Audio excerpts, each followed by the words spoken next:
నమస్కారం QK news వార్తలకు స్వాగతం. ముందుగా వార్తల్లోని ముఖ్య అంశాలు. భారత్ ఇటలీ మధ్య వ్యూహాత్మక ఒప్పందాలతో కొత్త అధ్యాయం. మోదీ మెలోనీ భేటీతో ద్వైపాక్షిక సంబంధాల్లో కొత్త దశ. సాంకేతిక రంగాల్లో భాగస్వామ్యంపై కీలక ప్రకటన చేసిన మోదీ. భారత్ ఇటలీ ఒప్పందాలతో కొత్త అవకాశాలపై ఆశలు పెంపు. కుల గణనపై సుప్రీం తీర్పు చారిత్రాత్మకమన్న వీహెచ్. బీసీల అభివృద్ధికి కులాల లెక్కలు కీలకమన్న హనుమంతరావు. కుల గణనకు గ్రీన్ సిగ్నల్ స్వాగతించిన వి హనుమంతరావు.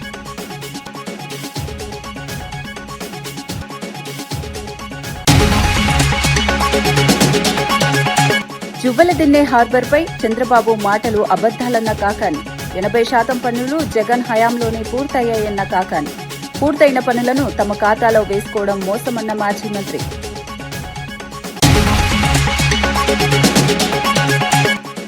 అత్తాపూర్ కిడ్నాప్ కేసులో ట్విస్ట్. యువతి ఇంట్లో సురక్షితం. కిడ్నాప్ అనుకున్న కేసులో అసలు నిజం బయటపెట్టిన పోలీసులు. ఫోన్ పే ట్రాన్సాక్షన్ తో యువతి ఆచూకీ కనిపెట్టిన పోలీసులు. కిడ్నాప్ డ్రామాగా మారిన అత్తాపూర్ కేసులో కొత్త కేసు. ప్రజల కోసమే జనసేన పని అన్న నాదెండ్ల మనోహర్ వ్యాఖ్య. ఇతరులపై మాట్లాడాల్సిన అవసరం లేదన్న మంత్రి మనోహర్. నాగేశ్వర్ వ్యాఖ్యలు అవాస్తవం అంటూ మండిపడ్డ నాదెండ్ల. ప్రజా సమస్యల పరిష్కారమే లక్ష్యమన్న జనసేన కీలక వ్యాఖ్య. జనసేన పార్టీ ఎప్పుడూ ప్రజల సంక్షేమం శ్రేయస్సు గురించే ఆలోచిస్తోందని పార్టీ పీఏసీ చైర్మన్ మంత్రి నాదెండ్ల మనోహర్ స్పష్టం చేశారు. ఇతర పార్టీలు లేదా వ్యక్తుల గురించి మాట్లాడాల్సిన అవసరం తమకు లేదన్నారు. ప్రొఫెసర్ నాగేశ్వరరావు చేసిన వ్యాఖ్యలు పూర్తిగా అవాస్తవమని మండిపడ్డారు. ప్రజల్లో గందరగోళం సృష్టించే విధంగా తప్పుడు ప్రచారం చేయడం సరైంది కాదన్నారు. ప్రజా సమస్యల పరిష్కారమే జనసేన ప్రధాన లక్ష్యమని చెప్పారు. విమర్శలతో సమయం వృధా చేయకుండా అభివృద్ది కార్యక్రమాలపై దృష్టి సారిస్తున్నామని వెల్లడించారు. రాజకీయంగా ఎవరినీ లక్ష్యంగా చేసుకోవడం తమ విధానం కాదన్నారు. ప్రజల కోసం పనిచేయడమే తమ బాధ్యతగా భావిస్తున్నామని, వాస్తవాలను వక్రీకరించే వ్యాఖ్యలను వెంటనే ఉపసంహరించుకోవాలని నాదెండ్ల మనోహర్ డిమాండ్ చేశారు.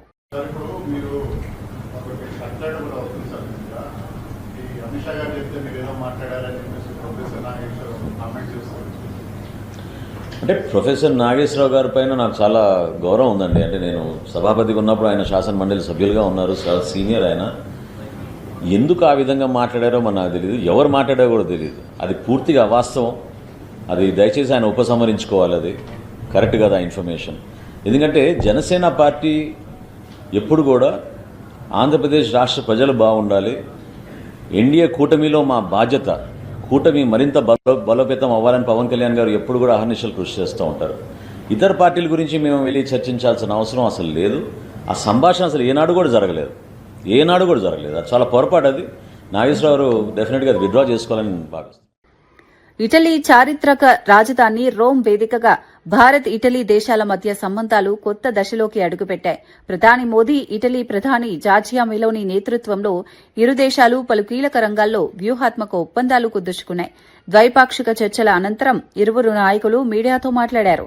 ఈ సందర్భంగా ప్రధాని మోదీ కీలక వ్యాఖ్యలు చేశారు. ఇకపై భారత్ ఇటలీ సంయుక్తంగా రూపకల్పన చేసి అభివృద్ది చేసి ప్రపంచానికి అందించే సరికొత్త విధానంతో ముందుకు సాగుతామని తెలిపారు. रोम को विश्व में इटर्नल सिटी के रूप में जाना जाता है. भारत में मेरी लोकसभा कॉन्स्टिट्यूएंसी काशी, उसको भी अनादि और शाश्वत नगर माना जाता है. जब दो सभ्यताएं मिलती हैं तो बातचीत केवल एजेंडा तक सीमित नहीं होती.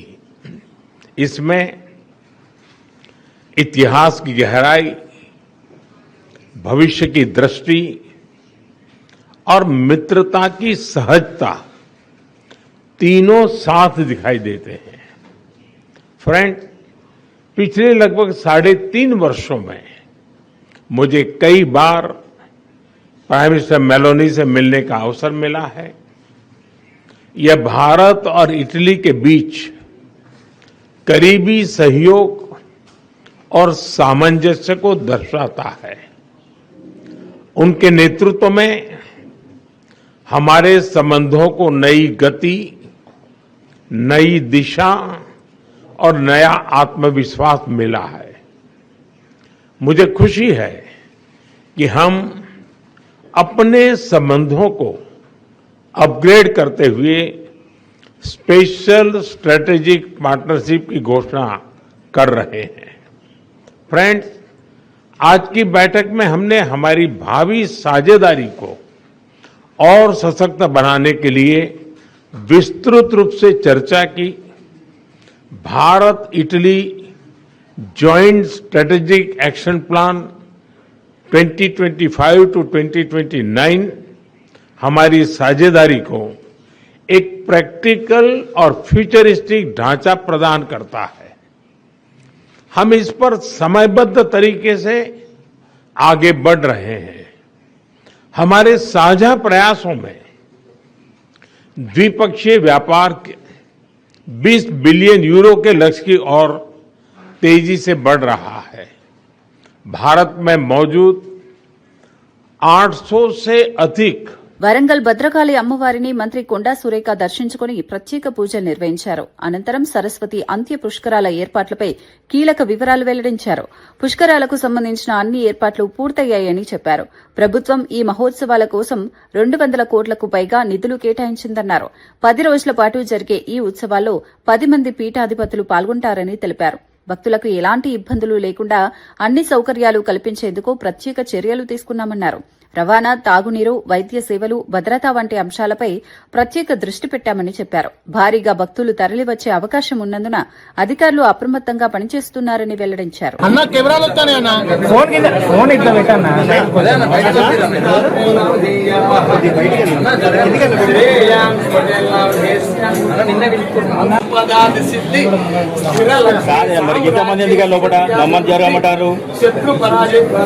కొత్త ముందు మరి మమ్మల్ని జరగమంటే చేస్తా ఫోటో రికార్డ్ చేస్తాం. ఫోటోస్ అవుతుందన్నా నేనే ఆపుతాను మీకు తిరిగినప్పుడు వచ్చింది.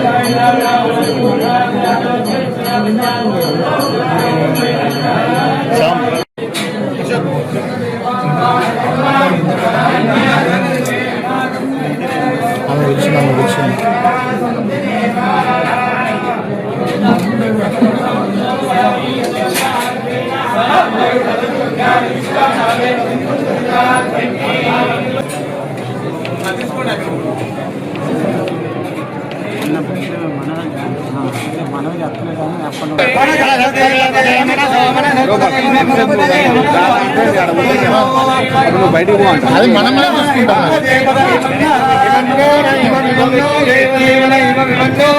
దేవాలయంలో పెద్ద ఎత్తున భక్తులు రావడం, అదేవిధంగా ఈరోజు ఒక ప్రత్యేకత కూడా ఉంది. రేపటి నుంచి సరస్వతి పుష్కరాలు జరుగుతున్న శుభ సందర్భంలో మొదటి స్నానము పొద్దున 5:41 ముహూర్తం రావడం జరిగింది.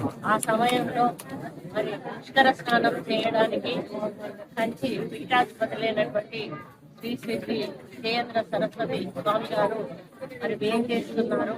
మరి వారు ఒక రోజు ముందే వరంగల్కి వచ్చి ఇక్కడ 1000 స్తంభాల గుడిలో అభిషేకం చేసుకొని భద్రకాళి అమ్మవారిని దర్శించుకొని మరి కాళేశ్వరం వెళ్ళి ఈరోజు రాత్రి అక్కడ నిద్ర చేసి ఉదయం ఆ యొక్క పవిత్ర స్నానం మొదలు పెట్టడం వారితోటే జరుగుతుంది. మరి ఆ కార్యక్రమంలో భాగంగా వారు ఈరోజు వరంగల్ పట్టణానికి రావడం జరిగింది.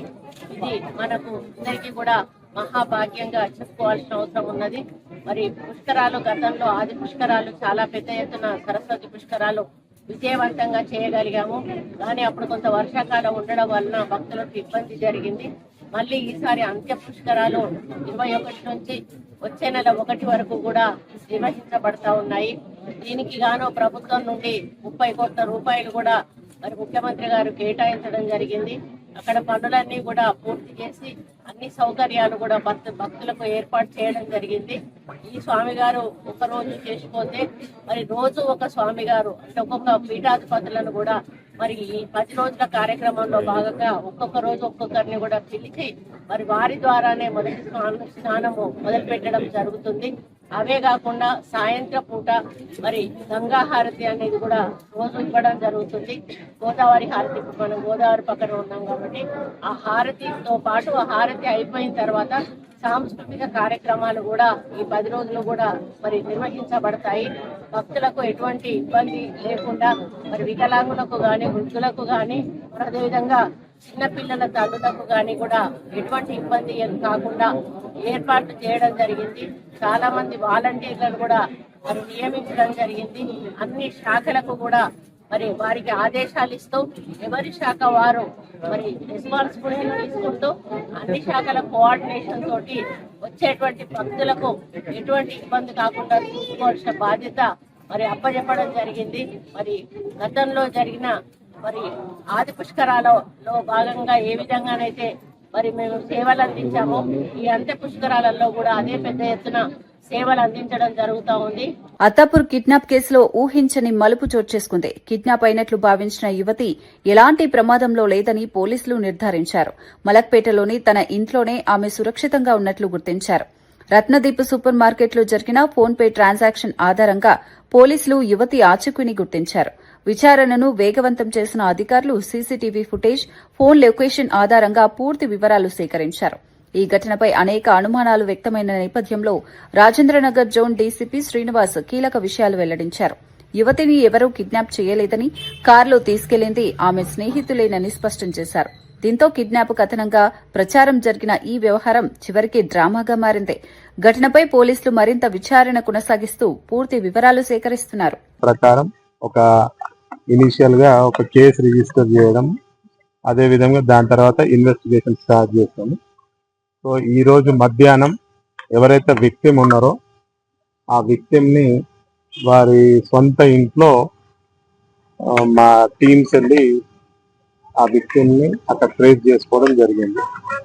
సో ఫర్దర్ గా ఆమె స్టేట్మెంట్ కూడా మేము రికార్డ్ చేసుకున్నాము. అదే విధంగా వాళ్ళు ఎవరైతే వచ్చి అమ్మాయిని తీసుకెళ్లారో ఆమె స్టేట్మెంట్ బేస్ చేసుకొని ఫర్దర్ యాక్షన్ దానిపైన ఉంటుంది.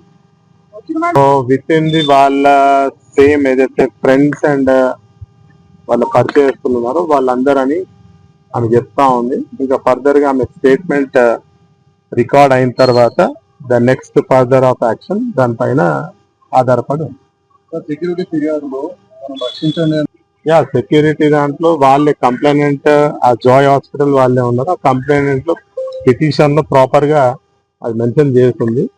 సో వన్స్ ఈమెది స్టేట్మెంట్ కంప్లీట్ గా స్టేట్మెంట్ రికార్డ్ అయిన తర్వాతనే ఫర్దర్ ఎవరైతే దీంట్లో బాధ్యులు ఉంటారో వాళ్ళ పైన యాక్షన్ తీసుకోవడం జరుగుతుంది. Thank you. కూడా ఇంకా మేము ఇన్వెస్టిగేషన్ లో భాగం అది. సో ఇప్పుడే వాళ్ళు ఇక్కడ మా పోలీసుల దగ్గరికి రావడం ఒక హాఫ్ అన్ అవర్ బ్యాక్ వచ్చారు కాబట్టి సో ఐఓ అండ్ వాళ్ళ టీం ఆ స్టేట్మెంట్స్ అన్ని రికార్డ్ చేస్తా ఉన్నారు. స్టేట్మెంట్స్ రికార్డ్ అయిన తర్వాతనే ఏదన్నా ఇంకా మేము రివీల్ చేయొచ్చు. అందరు కూడా ఒకరికొకరు పరిచయం ఉన్న వాళ్ళు. సో దీంట్లో కిడ్నాప్ అనేది కానీ అబ్డక్షన్ కానీ ఎలాంటిది లేదని ఇప్పుడు తెలుస్తాం. అంటే ఇంకా నేను మీకు మళ్ళీ కూడా సెకండ్ టైం కూడా రిపీట్ చేస్తాను. ఇంక ఇన్వెస్టిగేషన్ ఫర్దర్ ఇంకా చేయాల్సి ఉంది. సో అన్ని కూడా అన్ని యాంగిల్స్ లో దాన్ని వెరిఫై చేసిన తర్వాత ఒక కన్క్లూజన్ ఫ్రెండ్షిప్ అండ్ వాళ్ళందరూ పరిచయం ఉందనే ఇప్పటి వరకు మాకు తేలింది. సో అమ్మాయికి ఎక్కడ కూడా ఎవరు కూడా కిడ్నాప్ కానీ అప్డేట్స్ కానీ ఆర్ ఎలాంటి ఎవరు కూడా ఈమె పైన ఎలాంటి మిస్బిహేవ్ చేసినట్టు ఎక్కడ కూడా దాఖలాలు. ఇంకా మేము సర్టిఫికేట్స్ కానీ ఏమి కూడా మేము తీసుకోలేము. అమ్మాయి ఏజ్ కూడా మేము ఇంకా అడగలేము. సో మాక్సిమం మేము మేజర్ అయ్యే ఉండొచ్చు అని అనుకుంటున్నాం. జస్ట్ ఇనిషియల్ స్టేజ్ లో ఉన్నాం ఇది. సో ఫర్దర్ గా we want some time.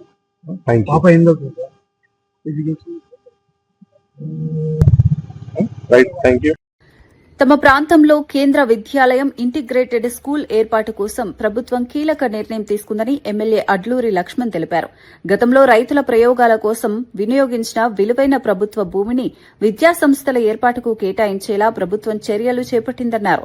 CM Revanth Reddy, మంత్రి ఉత్తమ్ కుమార్ రెడ్డిలు ప్రత్యేక జీవో జారీ చేసి నిబంధనల్లో సడలింపులు తీసుకొచ్చారని వెల్లడించారు. భవిష్యత్ తరాలకు నాణ్యమైన విద్య అందించడమే ప్రభుత్వ లక్ష్యమన్నారు. విద్యారంగ అభివృద్దికి ప్రభుత్వం ప్రాధాన్యత ఇస్తోందని చెప్పారు. ప్రాంతీయ అభివృద్దితో పాటు విద్యార్థులకు మెరుగైన అవకాశాలు అందించేందుకు ఈ నిర్ణయం ఉపయోగపడుతుందన్నారు. విద్యాసంస్థల ఏర్పాటుతో స్థానిక విద్యార్థులకు ప్రయోజనం కలుగుతుందని ఆశాభావం వ్యక్తం చేశారు. ప్రధాన ప్రతిపక్ష నాయకునిగా ఈరోజు మాజీ ముఖ్యమంత్రి కేసీఆర్ ఒక్క మాట అనుకుంటా,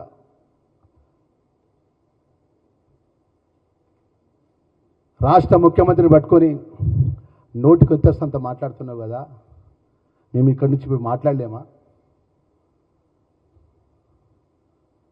ప్రజలతో ఎన్నుకోబడ్డం ప్రజాస్వామ్య పద్ధతి ద్వారా రాజ్యాంగ నిర్మాత డాక్టర్ బిఆర్ అంబేద్కర్ గారు రాజ్యాంగపరంగా ప్రజల ఓట్ల ద్వారా మనం ఎన్నుకోబడి చట్టసభలో పోయినప్పుడు అంబేద్కర్ గారు ఇచ్చినటువంటి రాజ్యాంగపరంగా ఒక శాసనసభ్యులందరూ కలిసి ఒక ముఖ్యమంత్రిని ఎన్నుకుంటారు.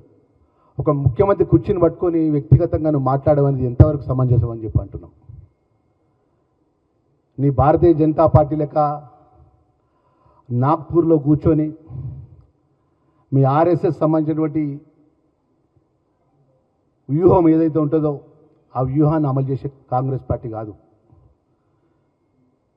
భారతీయ జనతా పార్టీ మీరు ఏ విధంగా చేస్తుందో ఆ విధంగా కాంగ్రెస్ పార్టీ కాదు. కాంగ్రెస్ పార్టీ అన్ని వర్గాలను కలుపుకుపోయే పార్టీ. మరి ఆ పార్టీల పక్షాన అఖిల భారత కాంగ్రెస్ పార్టీ నియమించినటువంటి పిసిసి అధ్యక్షునిగా ఉండి ఆ రోజు ప్రధాన కాంగ్రెస్ పార్టీ పక్షాన గ్రామాన పాదయాత్ర చేసి ప్రజాపాలన లోపల ప్రజలు ఆశీర్వదించి 2023 డిసెంబర్ లోపల ప్రజలు అవకాశం ఇచ్చి ప్రభుత్వంకి వచ్చిన తర్వాత ప్రజలకు సంబంధించిన అనేక సంక్షేమ కార్యక్రమాలు ఏమని మాట్లాడినావు? కేంద్రం భిక్షమెత్తే అని చెప్పి మాట్లాడినావు. ఇలా రాష్ట్ర ప్రభుత్వం ద్వారా కేంద్రానికి ఎంత మనం పన్ను కడుతున్నాము మీకు లెక్క తెలుసా అంటున్నా. మనకు వచ్చే దామాషా ప్రకారం మన రాష్ట్రానికి రావాల్సినటువంటి కేంద్రం నుంచి నిధులు వస్తున్నాయని చెప్పి అంటున్నా. ప్రస్తుత సమయంలో ఈ రాష్ట్రంలో 33 జిల్లాల్లో వరి ధాన్యానికి సంబంధించిన తీవ్రమైన ఇబ్బంది ఉంది. పెద్ద ఎత్తున వరి దిగుబడి వచ్చింది. కేంద్ర ప్రభుత్వంలో బాధ్యత గల మీ కేంద్ర మంత్రులు కానీ పార్లమెంట్ సభ్యులుగా నువ్వు కానీ ఎఫ్సిఐ గోడాంలో 2 నుంచి 3 పంటలు గోడాంలో నిండిపోయి 33 జిల్లాలు నిండిపోయినటువంటి ఆ వరి ధాన్యాన్ని కేంద్ర ప్రభుత్వం ద్వారా కొనుగోలు చేసే ప్రయత్నం చేసినవా నువ్వు అంటున్నా. భారతదేశంలో తెలంగాణ రాష్ట్ర రైతాంగం అంతా మన రైతాంగం కాదా? మన అన్నదాతలు కాదా? పార్లమెంట్ సభ్యునిగా మీరు ఎందుకు కులగణనపై సుప్రీంకోర్టు ఇచ్చిన తీర్పును బీసీ సంక్షేమ సంఘం అధ్యక్షుడు ఎంపీ ఆర్ కృష్ణయ్య చారిత్రాత్మక నిర్ణయంగా అభివర్ణించారు. ఈ తీర్పు కేంద్ర ప్రభుత్వం బీసీల విజయమని పేర్కొన్నారు. వెనుకబడిన వర్గాల అభివృద్ది కోసం కులాల వారి లెక్కలు తప్పనిసరి అని కోర్టు గుర్తించడం కీలకమన్నారు. కేంద్ర ప్రభుత్వ నిర్ణయాన్ని వ్యతిరేకిస్తూ దాఖలైన పిటిషన్లను కొట్టివేయడం సరైన చర్య అని అన్నారు. బీసీలకు రాజకీయ, సామాజిక న్యాయం అందించాలంటే ఖచ్చితమైన గణాంకాలు అవసరమని స్పష్టం చేశారు. భవిష్యత్తులో విధానాల రూపకల్పనలో ఈ తీర్పు కీలక పాత్ర పోషిస్తుందన్నారు. ఈ నిర్ణయం ద్వారా వెనుకబడిన వర్గాలకు మరింత ప్రాధాన్యత లభిస్తుందని ఆర్ కృష్ణయ్య ఆశాభావం వ్యక్తం చేశారు. జనగణన సెన్సస్ డైరెక్టర్ రాశారు. దీంతో కొందరు అగ్రకుల సోదరులు కులగణన చెయ్యొద్దు అని చెప్పి సుప్రీంకోర్టు పోయారు. పోతే వాదోపవాదాలు చాలా జరిగినాయి. సుప్రీంకోర్టులో కేంద్ర ప్రభుత్వం గట్టి వాదన వినిపించింది. కులగణన చేసినట్టయితేనే సమాజంలో ఈ భారతీయ సమాజం కులం పునాదుల మీద నిర్మించబడ్డది. పేదరికము, అవిద్య, ఉద్యోగము, అధికారము, డబ్బు, సంపద, గౌరవం ఇవన్నీ కూడా కులాన్ని బట్టి నిర్ణయించేటటువంటి సమాజం భారతీయ సమాజం. అందుకే ఈ వివక్షతలు, అసమానతలు, సామాజిక ఆర్థిక వివక్షతలు, సామాజిక ఆర్థిక అసమానతలు, రాజకీయ అసమానత తొలగిపోవాలంటే తప్పనిసరి ఏ కులాలు వెనుకబడినాయో ఆ కులాలకు మనం ప్రత్యేకమైనటువంటి ప్రాతినిధ్యం కల్పించాలంటే ఆ కులాల లెక్కలు తెలవాలి. ఏ కులం ఎక్కడ వెనుకబడిందో కులాల లెక్కలు తీసినప్పుడే అది తెలుస్తుంది. కరెక్ట్ స్టాటిస్టిక్ ఫిగర్ తెలుస్తుంది అని చెప్పి సుప్రీంకోర్టులో కేంద్ర ప్రభుత్వం వాదించింది. కేంద్ర ప్రభుత్వం ప్రధాని నరేంద్ర మోదీ ఇటలీ పర్యటనపై కాంగ్రెస్ అగ్రనేత రాహుల్ గాంధీ తీవ్ర స్థాయిలో విమర్శలు చేశారు. ఇటలీ ప్రధాని జార్జియా మెలోనీతో భేటీపై స్పందిస్తూ ఇదంతా దేశ ప్రజలతో ఆడుతున్న పెద్ద ప్రహసనమని ఎద్దేవా చేశారు. దేశంలో ఆర్థిక తుఫాను వస్తోందని హెచ్చరించిన ప్రధాని ఆ మాట చెప్పిన వెంటనే విదేశాలకు వెళ్లారని విమర్శించారు. తన జేబులో మెలోడీ చాక్లెట్ పెట్టుకుని ఇటలీకి వెళ్లి అక్కడ సోషల్ మీడియా కోసం రీల్స్ చేస్తూ కాలక్షేపం చేస్తున్నారని సెటైర్లు వేశారు. దేశంలో నిరుద్యోగం, ఆర్థిక సమస్యలు పెరుగుతున్న సమయంలో ప్రజల సమస్యలు పట్టించుకోకుండా విదేశీ పర్యటనల్లో బిజీగా ఉన్నారని ఆరోపించారు. రాహుల్ వ్యాఖ్యలు ఇప్పుడు జాతీయ రాజకీయాల్లో చర్చనీయాంశంగా మారాయి.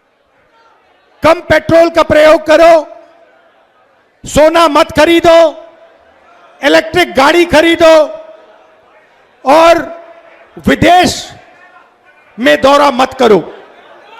और फिर उसी के एक दिन बाद 3-4 हजार करोड़ रुपए के हवाई जहाज में नरेंद्र मोदी घुसे, इटली की ओर गए, जेब में टॉफी ले गए और वहां की प्राइम मिनिस्टर को उन्होंने मेलोडी टॉफी खिलाई। अब देखिए ये क्या देश की जनता के साथ क्या खिलवाड़ हो रहा है। मतलब देश में पेट्रोल की कमी, गैस की कमी,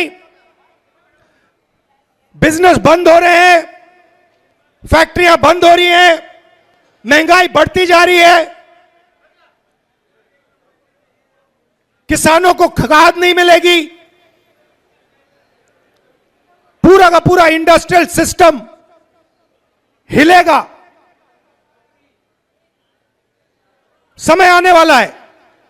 ईरान ने, अमेरिका और ईरान की लड़ाई हुई, उसने हॉर्मुज को बंद कर दिया।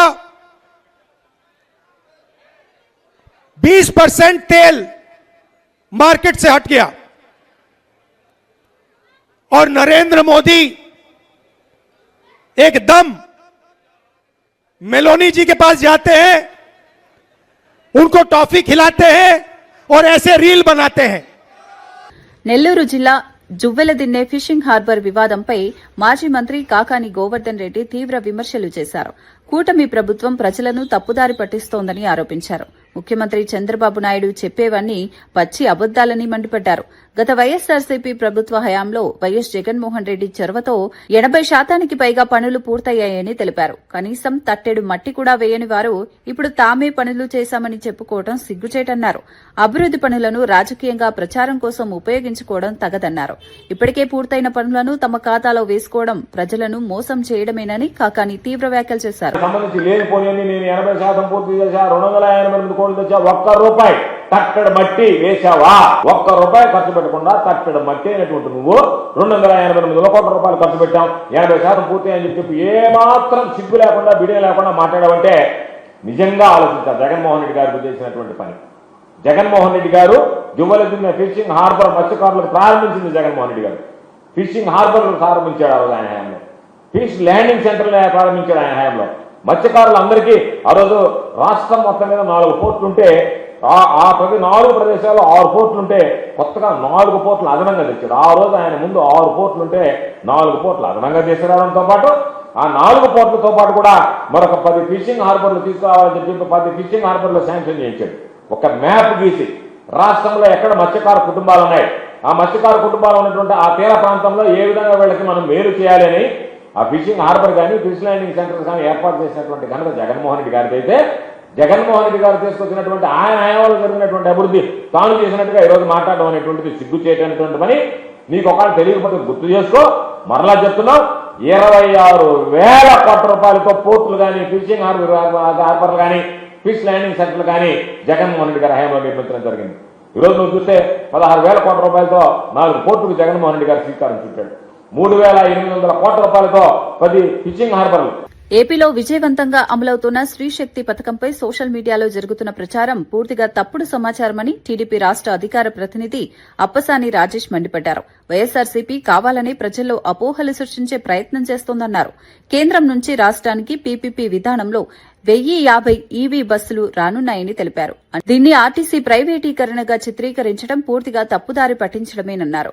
గత 9 నెలల్లో 67 లక్షల మంది మహిళలు 67 కోట్ల ఉచిత ప్రయాణాలు చేశారని గుర్తు చేశారు. సరే 5 సంవత్సరాలు తమ పాలనలో తాము చేసిన తప్పులేంటి, ఎందుకు ప్రజల నుంచి ఇంత తిరస్కారానికి గురయ్యాము, ఇంతటి తీవ్ర ఆగ్రహానికి గురి కావాల్సినంతటి పాలనా వైఫల్యాలు తమలో ఏమున్నాయి అనేది ఏ రాజకీయ పక్షాన కొంచెం పునరాలోచన చేసుకుంటుంది. తమ రాజకీయ విధానాలని తమ ప్రచార తీరుని సమీక్షించుకునే ప్రయత్నం చేస్తుంది. కానీ వైసీపీ పార్టీ 2019 ఎన్నికలకు ముందు ఏ విధానాలను అవలంబిస్తూ వచ్చారో, ఏ దుష్ప్రచారాలు చేస్తూ ఇదే తమ రాజకీయ విధానంగా వాళ్ళు చలామణి చేస్తూ వచ్చారో, 2019 ఎన్నికల ఫలితాలకి ఏది వాళ్ళు సక్సెస్ ఫార్ములాగా ఎంచుకున్నారో అదే విధానాన్ని ఈరోజు కూడా అమలు చేస్తూ ప్రతి సక్సెస్ఫుల్గా నడుస్తున్న పథకానికి కూడా ఏదో ఒక రకమైన వక్రభాష్యాలు చెప్తూ ప్రజల్లో ప్రభుత్వం పట్ల వ్యతిరేకత పెంచగలము అని చెప్పని ఒక దురుద్దేశంతో వాళ్ళు ప్రచారం చేస్తూ ఉన్నారు. ఇందులో భాగంగానే గడిచిన 4-5 రోజులుగా కేంద్ర ప్రభుత్వం ద్వారా ఆంధ్రప్రదేశ్ రాష్ట్రానికి ఒక 1050 ఎలక్ట్రానిక్ అంటే ఈవీ బస్సెస్ అవి అందుబాటులోకి రాబోతున్న నేపథ్యంలో ఈ ఈవీ బస్సులు కేంద్ర ప్రభుత్వం ద్వారా దేశంలోని అన్ని రాష్ట్రాలకి ఏ పాలసీ ప్రకారం అయితే అందిస్తూ ఉన్నారో అదే జనగణనలో కులాల లెక్కింపునకు సుప్రీంకోర్టు గ్రీన్ సిగ్నల్ ఇవ్వడాన్ని తెలంగాణ ప్రభుత్వ సలహాదారు వి హనుమంతరావు స్వాగతించారు. గాంధీ భవన్లో నిర్వహించిన మీడియా సమావేశంలో ఆయన కీలక వ్యాఖ్యలు చేశారు. బీసీల జనాభా లెక్కలు తెలిసినప్పుడే సమగ్ర అభివృద్ది సాధ్యమని సుప్రీంకోర్టు స్పష్టం చేయడం చారిత్రాత్మక నిర్ణయమన్నారు. రాహుల్ గాంధీ గతంలోనే కులగణన ప్రాధాన్యతను గుర్తించారని గుర్తు చేశారు. కేంద్రంలోని బీజేపీ, ఆర్ఎస్ఎస్ బడుగు బలహీన వర్గాలను అణగదొక్కాలని చూస్తున్నాయని ఆరోపించారు. కేంద్ర గెజిట్లో ఓబీసీల ప్రస్తావన లేకుండా అదర్స్ అని పేర్కొనడం అన్యాయమన్నారు. ఉండొద్దని CBI, CJI chief justice of India Surya Kant garu చెప్పడం నా హృదయపూర్వక ధన్యవాదాలు. ఈనాడు నిజంగానే జ్యుడిషియరీ ఉన్నది కాబట్టి అక్కడక్కడ కొన్ని తప్పులు జరిగినా దాన్ని రెక్టిఫై చేసే కార్యక్రమం మా సూర్యకాంత్ గారు తీసుకున్నారు. ఇది 60 కోట్ల జనాభా సంఖ్య. గతంలో బీపీ మండల్ గారు ఏం చెప్పారు, యావత్ భారతదేశంలో కులాలు 3200 అన్నారు. మన రాష్ట్రంలో 136 కులాలు ఉన్నాయి.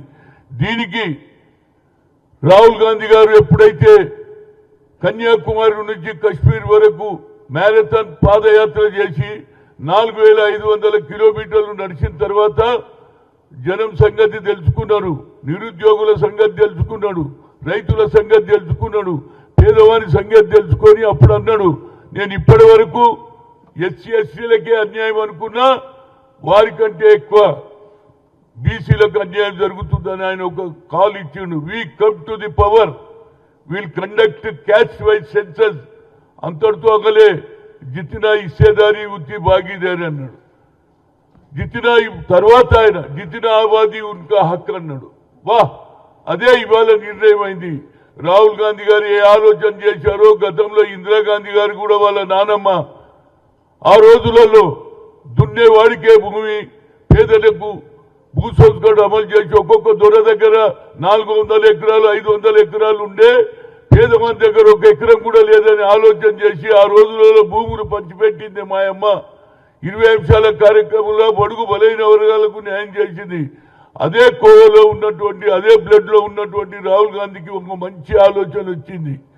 కానీ మొన్న జరిగినటువంటి ఏదైతే గజెట్ తీశాడో. ఇవి ఈనాటి వార్తా విశేషాలు. మరో బులెటిన్ లో మళ్ళీ కలుద్దాం. నమస్కారం.